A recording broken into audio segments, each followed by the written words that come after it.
Bom dia, queridos, graça e paz. Seguindo em nossas devocionais da Redentora, iremos contemplar hoje Lucas capítulo 12.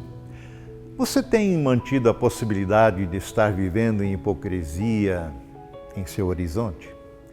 Jesus costuma dar muita atenção a esta possibilidade ao lidar com os seus discípulos.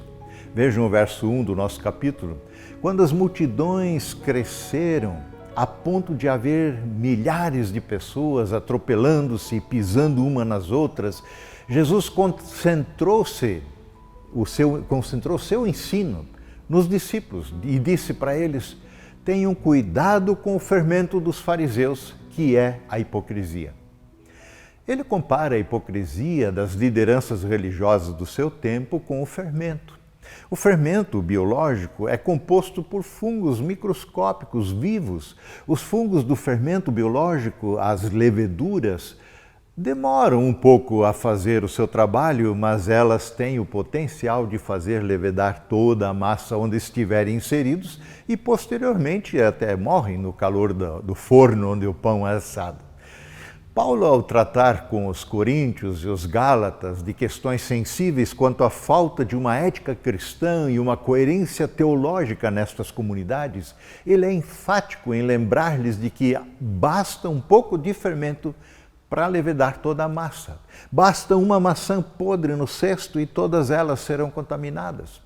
Aqui em Lucas 12, em seu ensino mais específico aos discípulos, Jesus deixou claro que este fermento pernicioso se chama hipocrisia.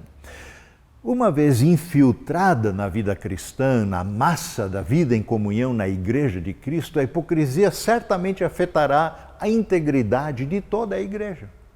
No final do capítulo 11, Jesus faz uma enorme advertência aos líderes religiosos a respeito da sua hipocrisia. E agora, apesar da enorme multidão que vai se comprimindo ao redor de Jesus para ouvi-lo, ele mais uma vez adverte os discípulos para tomarem cuidado com o fermento deles, que é a hipocrisia. Ou seja, Jesus nos adverte dizendo que toda a aparência de piedade será exposta. Toda forma de santidade ilegítima será desmascarada, será trazida à luz. De fato, a hipocrisia encontrada no contexto da igreja, especialmente desta instituição, a igreja, o ambiente propício para se desenvolver e causar o dano é enorme. As pessoas do mundo costumam julgar o Evangelho pelo nosso testemunho de coerência com esse Evangelho que vivemos e anunciamos.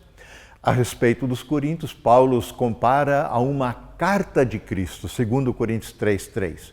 Sem dúvida, escreve Paulo, vocês são uma carta de Cristo que mostra os resultados de nosso trabalho em seu meio, escrita não com pena e tinta, mas com o Espírito vivo de Deus, e gravada não em tábuas de pedra, mas em corações humanos. Então Jesus nos adverte sobre as armadilhas da hipocrisia religiosa.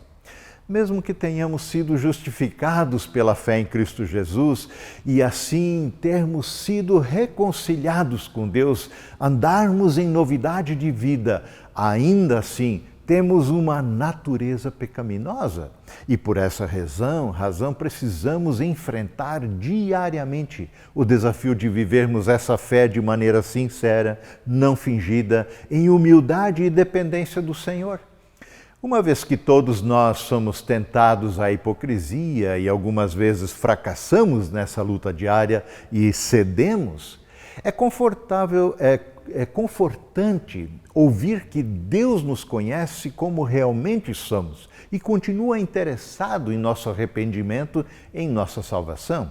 Por isso, Jesus adverte, tenham cuidado com o fermento dos fariseus, que é a hipocrisia. E ele segue dizendo, verso 2, virá o dia em que tudo que está encoberto será revelado e tudo que é secreto será divulgado.